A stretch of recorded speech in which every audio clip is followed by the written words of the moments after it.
Hi friends, after a very long time, we continue our second chapter, uh, the chemistry of lanthanide elements.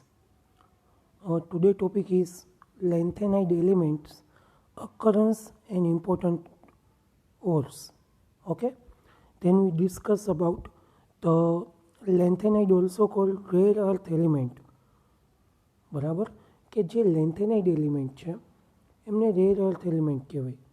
Rare છે આ બધા તત્વો, બરાબર, કારણ કે જે આપણું પૃથ્વીની જે જમીન છે જમીનની અંદરથી ખૂબ જ ઓછા પ્રમાણમાં મળે છે, એટલા માટે એને રેર એલિમેન્ટ કહેવામાં આવે છે.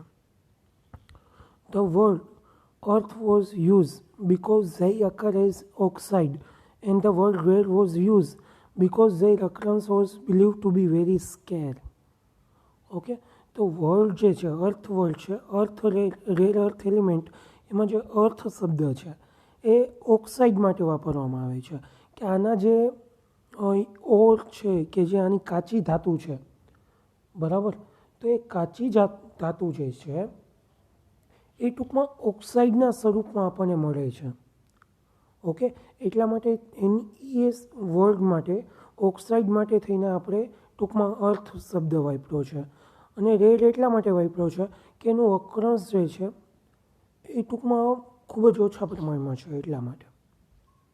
બરાબર, એનાથી આગળ જોઈએ તો the lanthanide were first discover in 1787, કે સૌથી પહેલાં લેન્થેનાઇડ જે છે એ ટૂંકમાં 1787ની સાલમાં ટૂંકમાં મેળવવામાં આવ્યું હતું. When an unusual blank mineral was found in Ytterby, Sweden, કે સૌથી પહેલાં આ જે બ્લેન્ક મિનરલ છે એ ટૂંકમાં એટરબી, સ્વીડનનું જે સિટી છે એટરબી, બરાબર, ત્યાંથી ટૂંકમાં મળેલું હતું. ધીસ મિનરલ નોન એઝ ગેડુલિનાઇટ, કે મિનરલ જે છે કે જે મિનરલ મળ્યું હતું, મિનરલ મતલબ કે પાવડર ફોર્મમાં એમ જમીનમાંથી, તો એ જે મિનરલ હતું એને ગેડુલિનાઇટ તરીકે ઓળખવામાં આવતું હતું. ને જે ગેડોલિન જે છે, બરાબર, ઇટરિયા કરીને જે સિટી હતું એના જે પ્રોફેસર છે ગેડોલિન, બરાબર, એને impure form of yttrium oxide in 1794માં મળ્યું હતું. એને 1794 સાલમાં કે ઇમ્પ્યોર ફોર્મ મળ્યું હતું ઇટરિયમ ઓક્સાઇડનું, બરાબર, ફ્રોમ ધી મિનરલ, કે એ મિનરલમાંથી. સૌથી પહેલું 1787, સેકન્ડ વન જે છે એ 1794માં, બરાબર. પહેલું હતું ગેડુલિનાઇટ, બીજું છે ઇટરિયમ ઓક્સાઇડ, અને હવે ત્રીજું આપણે જોઈએ તો from the mineral and in 1803, બરાબર, 1803 એટલે 1803માં બર્જેલિયસ એન્ડ ક્લેપરોથ, બરાબર, આ બંને વૈજ્ઞાનિકે સૌથી પહેલો સીરિયમ કમ્પાઉન્ડ જે છે એ ટૂંકમાં ફાઇન્ડ આઉટ કરેલો હતો, બર્જેલિયસ અને ક્લેપરોથ, બરાબર, first cerium compound. Later Moseley used X-ray spectra of element to prove that there were 14 elements between lanthanum and hafnium. Okay, ત્યાર પછી મોસ્લી નામના એક વૈજ્ઞાનિક હતા, મોસ્લી, એને ટૂંકમાં એક્સરેના સ્પેક્ટ્રા લીધા અને એને એવું કીધું કે ભાઈ લેન્થેનમ અને હેફનિયમ આ બંનેની વચ્ચે ટોટલ 14 પ્રકારના એલિમેન્ટ છે, ટોટલ 14 તત્વો જે છે એ ટૂંકમાં એમાં રહેલા છે. Okay, and remaining element were later separated from the same mineral, અને જે આ બધા મિનરલ હતા એનામાંથી જ બાકીના જે 14 એલિમેન્ટ છે એને અલગ કરવામાં આવ્યા. All the lanthanide as a promethium occur naturally, કે લેન્થેનાઇડના જે બધા તત્વો છે એ ટૂંકમાં નેચરમાંથી, એટલે આપણને જમીનમાંથી મળે છે, નેચરમાંથી, એકને બાદ કરતા, એ છે પ્રોમિથિયમ. બરાબર, તો આ ક્વેશ્ચન તમારે યાદ રાખવા જેવો છે કે ભાઈ લેન્થેનાઇડના બધા તત્વો જે છે એમાંથી કયું તત્વ એવું છે કે જે નેચરલી નથી મળતું, બરાબર, તો એમાં જવાબ આવશે promethium. The most stable isotope of promethium is PM147, બરાબર. પ્રોમિથિયમ જે છે એનો સૌથી સ્ટેબલ જો કોઈ આઇસોટોપ હોય, આઇસોટોપના સ્પેલિંગમાં ભૂલ છે એ જોઈ લેજો, બરાબર, ISOTAPE એવો સ્પેલિંગ આવશે. Okay, isotope. તો આઇસોટોપનું જે પ્રોમિથિયમ છે એ 147 એ મોસ્ટ સ્ટેબલ છે. Is obtain as product of the fission of heavy nuclei. કે એ આપણને પ્રોડક્ટ તરીકે કઈ રીતે મળે? તો કે તમે હેવી ન્યુક્લિયાઈ હોય એનું તમે વિઘટન કરો, ફિશન કરો. બરાબર, ન્યુક્લિયર સંલયન પ્રક્રિયા તમારે આવતી યાદ હોય તો તમને, તો એ જે પ્રક્રિયા તમે કરશો તો એના દ્વારા તમને પ્રોમિથિયમ મળશે. બરાબર, એની જે બીટા એમિટર એટલે હાલ્ફ લાઈફ જે છે, અર્ધ આયુષ્ય સમય જે છે એ 2 થી 6 વર્ષનો છે. Since yttrium occur lanthanum and the lanthanides is separation is just like that of lanthanide of similar ionic radius. કે ઇટરિયમ જે અકર થતું હતું એમાંથી લેન્થેનમ ને લેન્થેનાઇડ જે સેપરેશન કરવામાં આવ્યા, એ લેન્થેનાઇડ અને બધા તત્વોની આયોનિક રેડિયસ જે છે એ સિમિલર છે. ઓકે, તો આમાંથી તમારે કેટલું યાદ રાખવાનું છે? તો હું અંડરલાઇન તમને કરી આપું છું.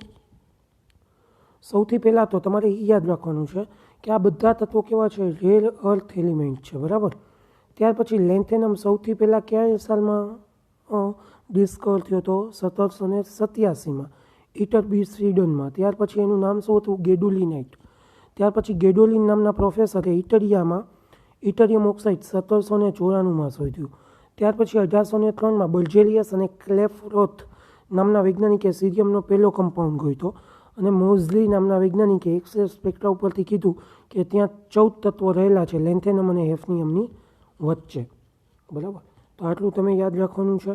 ત્યાર પછી સૌથી આઈએમપી જે છે એ છે આપણા માટે પ્રોમિથિયમ.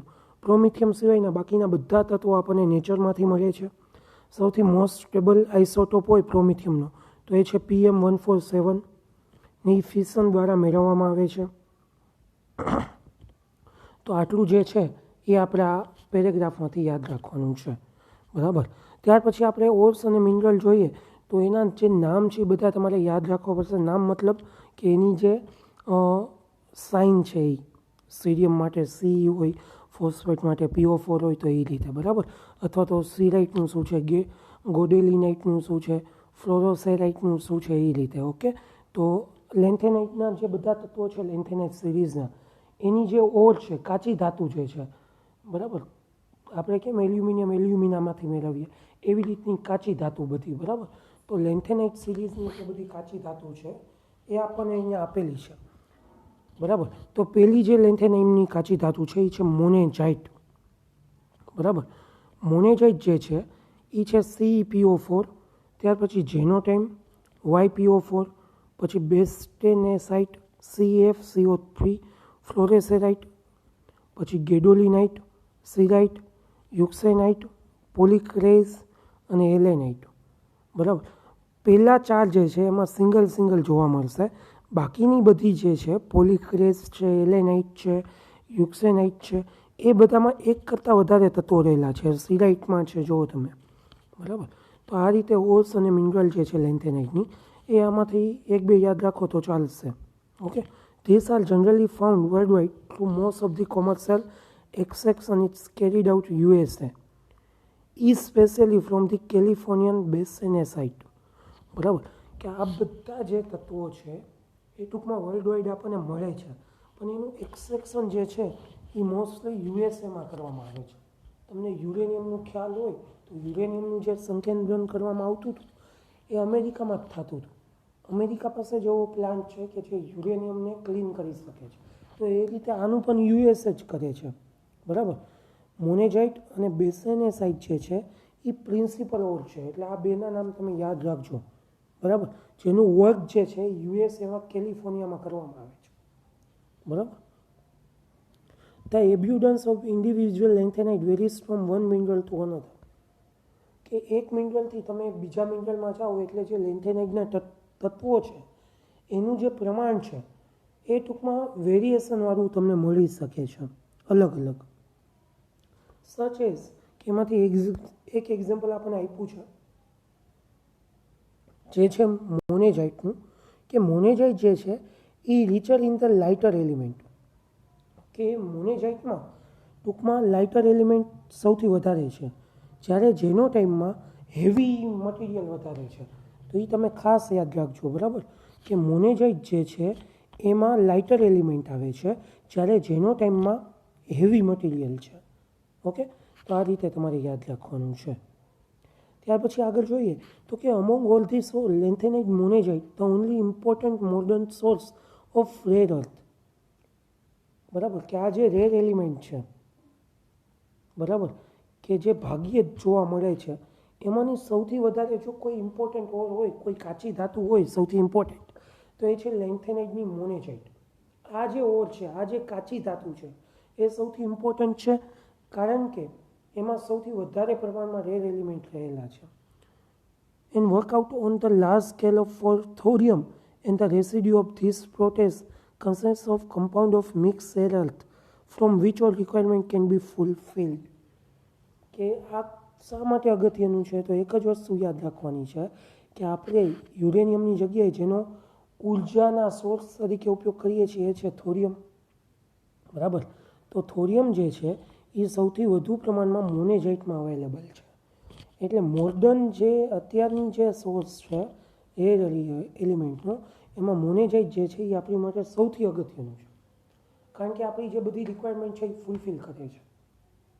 ઓકે, તો આ જે રેર એલિમેન્ટનું ઓકરન્સ છે, આ જે એની કાચી ધાતુ છે, એનો ટોપિક આપણે અહીંયા પૂરો કરીએ છીએ. ત્યાર પછીનો જે બીજો ક્વેશ્ચન છે આજનો, એ મોસ્ટ આઈએમપી ક્વેશ્ચન છે કે લેન્થેનાઇટ એલિમેન્ટનું આઇસોલેશન. બરાબર, કે આનું આઇસોલેશન કઈ રીતે કરવામાં આવે છે? બરાબર, તો આપણને એક ફ્લો ડાયાગ્રામ આપેલો છે. એ ફ્લો ડાયાગ્રામ ઉપરથી, આ ડાયાગ્રામ ઉપરથી ટૂંકમાં તમને પૂરેપૂરો ખ્યાલ આવી જશે કે ટૂંકમાં લેન્થેનાઇટ જે છે એ મોનેઝાઇટની જે મિનરલ હોય અથવા મોનેઝાઇટની જે રેતી છે એમાંથી કઈ રીતે અલગ કરવામાં આવે. આપણે મોરબીમાં રહીએ છીએ તો આપણને માટીની તો સૌથી વધારે ખબર છે કે કચ્છની માટી છે કે રાજસ્થાનની માટી છે. એ પછી આપણે એની મિનરલ લઈ આવીએ, એની મિનરલમાંથી મેગ્નેશિયમ, સોડિયમ, સિલિકા એવી રીતે બધું અલગ અલગ કરીએ. બરાબર, ઘણા બધી વખત તમે મોરબીમાં શબ્દ સાંભળેલો હશે કે ભાઈ એને શેનું કારખાનું છે? તો કે મિનરલનું કારખાનું છે. બરાબર, તો આ રીતે એનું એક્સટ્રેક્શન કરવામાં આવે. સૌથી પહેલાં શું કરવાનું? તો કે પાવડર ફોર્મમાં મોનેઝાઇટ સેન્ડ જે છે એ ટૂંકમાં લેવામાં આવે, કેરી કરવામાં આવે. બરાબર, તો એ એનું કેવું સ્ટેપ છે? પહેલું સ્ટેપ છે કે ફર્સ્ટ સ્ટેપમાં શું થાય? તો કે મોનેઝાઇટ સેન્ડ જે છે એને લેવામાં આવે. પછી મોનેઝાઇટ સેન્ડમાં કોન્સન્ટ્રેટ H2SO4 એડ કરવામાં આવે. H2SO4 એડ કરે એટલે એનું ડાયજેસ્ટ થાય. ત્યાર પછી એની પેસ્ટ્રી બને. બરાબર, પેસ્ટ્રીનો જે માસ છે એ અહીંયા ટૂંકમાં બનશે. ઓકે, પેસ્ટ્રી બની જાય તો એની પેસ્ટ્રી બનાવવામાં આવે, લિક્વિડ બનાવવામાં આવે, સ્લરી બનાવવામાં આવે. બરાબર, કારણ કે એ પાવડર ફોર્મમાં છે, તમે H2SO4 એડ કરી દેશો એટલે ટૂંકમાં લિક્વિડ બની જશે ફેવિકોલ ટાઈપનું. ઓકે, તો એ જે છે એ માસ છે એ સલ્ફેટનો હશે. ત્યાર પછી એમાં ઠંડુ પાણી એડ કરવામાં આવે, કોલ્ડ વોટર. બરાબર, કોલ્ડ વોટર એડ કરી દેવાનું. કોલ્ડ વોટર એડ કરશો એટલે બે ટૂંકમાં આપણને મળશે. બરાબર, એક લિક્વિડ બનશે ને એક પીપીટી હશે. પીપીટીમાં શું હશે? સિલિકા અને SiO2. એટલે રેતીનો જે ભાગ છે, જમીનમાંથી તમે ખોદકામ કરીને કાઢો એટલે રેતીનો ભાગ આવે. એ રેતીનો ભાગ જે છે એ ટૂંકમાં સાઈડમાં રહી જશે. ઓકે, હવે જે ક્લિયર લિક્વિડ વધ્યું છે એને તમારે ન્યુટ્રલાઇઝ કરી દેવાનું. શું કરવાનું છે? Neutralise with a mixer of lanthanide oxide. કે લેન્થેનાઇટનો ઓક્સાઇડ લઈને ટૂંકમાં એને ન્યુટ્રલાઇઝ કરવાનું. પીપીટી મળી ગયા એટલે ફિલ્ટર કરી લીધું એટલે એ વધી ગયું. હવે નીચેનું જે એક્સટ્રેક્શન આપણને મળ્યું છે, જે લિક્વિડ ફોર્મમાં દ્રાવણ જે આપણને છે એને તમારે ન્યુટ્રલાઇઝ કરવાનું છે. બરાબર, ન્યુટ્રલાઇઝ થઈ જાય ત્યાર પછી વળી પાછા આપણને પીપીટી મળશે, ફર્સ્ટ પીપીટી. બરાબર, એને ન્યુટ્રલ કરવા માટે તમારે શું એડ કરવું પડે? લેન્થેનાઇટ ઓક્સાઇડ. બરાબર, લેન્થેનાઇટ ઓક્સાઇડ એડ કરશો એટલે એની અંદર પીપીટી આવશે. એ પીપીટીને ફિલ્ટર કરી લેવાના. એટલે જે પીપીટી આપણને મળ્યા સેકન્ડ ટાઈમના, એ પીપીટી જે છે એ પાયરોફોસ્ફેટ હશે. કયા કયાના? તો કે થોરિયમ, ઝર્કોનિયમ અને ટિટેનિયમ. બરાબર, તો આ ત્રણ વસ્તુ જે છે એ આ રીતે અલગ થશે.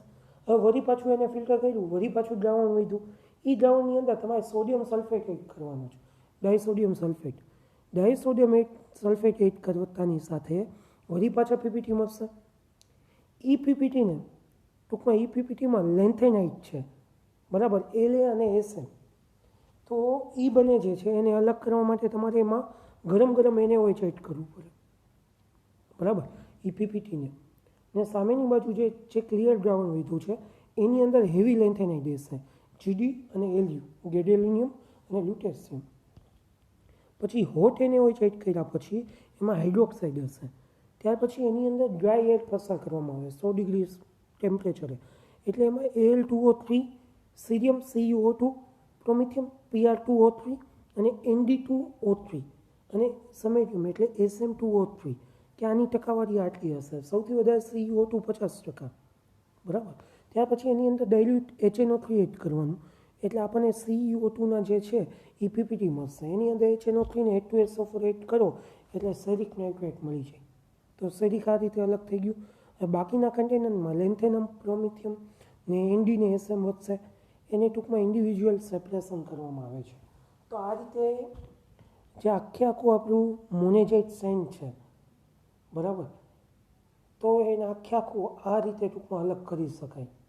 બરાબર. તો આ રીતે ટકાવારી પ્રમાણે વારાફરતી આને અલગ કરવામાં આવે છે. આ ક્વેશ્ચન ખૂબ જ IMP છે. બરાબર, 3 કે 5 માર્કમાં પૂછાય જ, એટલે આજની તારીખમાં કરી નાખજો. આ એક્સટ્રેક્શન છે લેન્થેનાઇટ મોનેજાઇટ સેન્ડમાંથી. મેં જે બધું કીધું એ જ ટૂંકમાં આમાં આપેલું છે. ઓકે, કે સૌથી પહેલાં કોની હારે પ્રક્રિયા કરવાની, ત્યાર પછી શું વધ્યું હોય તમારે શું કરવાનું છે. તો ત્યાર પછી દરેક એલિમેન્ટ જે છે એને ટૂંકમાં ક્રિસ્ટલાઇઝેશન તમે કરી શકો, પ્રેસિપિટેશન કરી શકો, આયન એક્સચેન્જ મેથડ આવે છે. તો એના દ્વારા એ બધી મેથડ દ્વારા ટૂંકમાં તમે એને પ્યોર કરી શકો છો.